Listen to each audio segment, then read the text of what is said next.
Adenium বা মরু গোলাপ। সত্যি নামটা কিন্তু যথার্থ। কেন বলছি?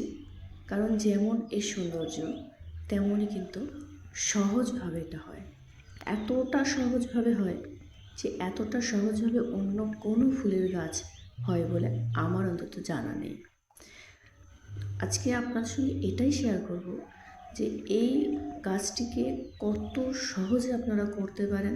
যারা ভয় পাচ্ছেন অ্যাডেনিয়াম করবেন কি না, তাদের কিন্তু আজকের ভিডিওটা দেখলে আর একটুও ভয় থাকবে না। এত সুন্দর একটা ফুলের গাছ আপনিও কিন্তু আপনার ছাদের শোভা বাড়াতে পারবেন।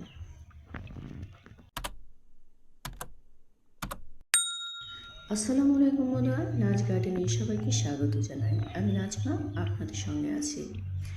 বন্ধুরা, অ্যাডেনিয়াম অর্থাৎ এটাকে কিন্তু মরু গোলাপও বলে থাকে। এর কারণ হচ্ছে গোলাপের মতো সুন্দর ফুল, কিন্তু এর যে নেচার সেটা মরুভূমির গাছের মতো। অর্থাৎ মরুভূমিতে যে গাছ হয় সেগুলো কিন্তু জল ছাড়া কিন্তু অনেক দিন পর্যন্ত সারভাইভ করতে পারে। কারণ মরুভূমিতে তো বৃষ্টি হয় না, আর নিচের দিকের মাটিতে কিন্তু অনেক সময় অনেক দূরে গিয়ে তবে জল পাওয়া যায়। তো এই গাছটির নাম মরু গোলাপ হওয়ার কারণ এটাই। কারণ এটা সারা বছর যদি আপনি খুব কম পরিমাণেও জল দেন, তারপরেও কিন্তু এই গাছে ভরপুর ফুল পাবেন। আমি যখন এই গাছটিকে নিয়ে এসেছিলাম তখন শুধুমাত্র একটাই ডাল ছিল, আর পুরো আধমরা ছিল গাছটা। জানি না কেন আমার পছন্দ হয়েছিল, কিন্তু আমি এই গাছটিকে এনে প্রতিস্থাপন করেছিলাম। তারপর প্রথম বছরে কুঁড়িগুলো একটু একটু করে হয় আর শুকিয়ে যায়। তো আমি এই গাছটিকে ছাদের এক কোণায় রেখে দিয়েছিলাম।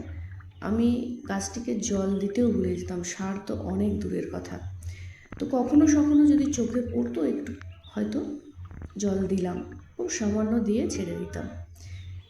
তারপর আগের বছর ফেব্রুয়ারি মাসে আমি ভাবলাম ঠিক আছে, দেখি এটাকে একটু রিপোর্ট করে দিই। আর ডাল তো ছিল একটা, মাথাটা একটু কেটে দিই। একটু কেটে দিলাম আর সামান্য একটু সার মিশিয়ে রিপোর্ট করলাম আগের বছর ফেব্রুয়ারিতে। আর এখন চলছে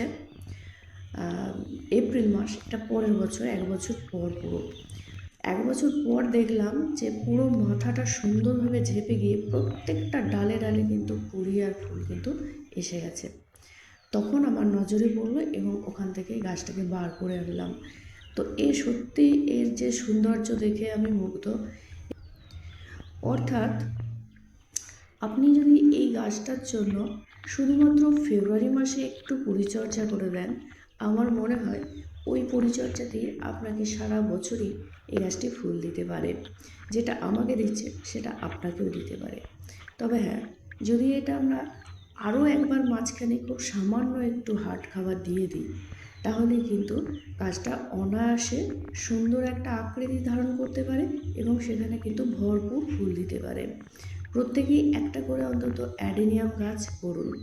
যেহেতু এই গাছটা এত ফুল এসেছে, তাহলে এই গাছটার পরবর্তীতে আমি অবশ্যই পরিচর্যাটা নিয়ে বিশেষভাবে লক্ষ্য দেবো, যাতে পরবর্তীতে আমি আরও অনেক অ্যাডেনিয়াম করতে পারি বিভিন্ন কালারের এবং বিভিন্ন আকৃতির।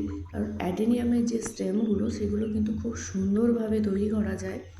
যদিও এর স্টেমটা আমি কোনোভাবেই খেয়াল করিনি, তবুও কিন্তু খুব সুন্দরভাবে তৈরি করা যায়। তবে কাটাকুটি করলে একটু ফাঙ্গাস লাগার ভয় থাকে, যে কারণ এর যে ডালগুলো সেগুলো কিন্তু খুব হার্ড নয়, এর মধ্যে কিন্তু জল থাকে। আর জল থাকে বলেই কিন্তু জল ছাড়াও এরা সারভাইভ করে যায়। তার জন্য কিন্তু কেয়ারটা অবশ্যই ভালোভাবে করতে হবে।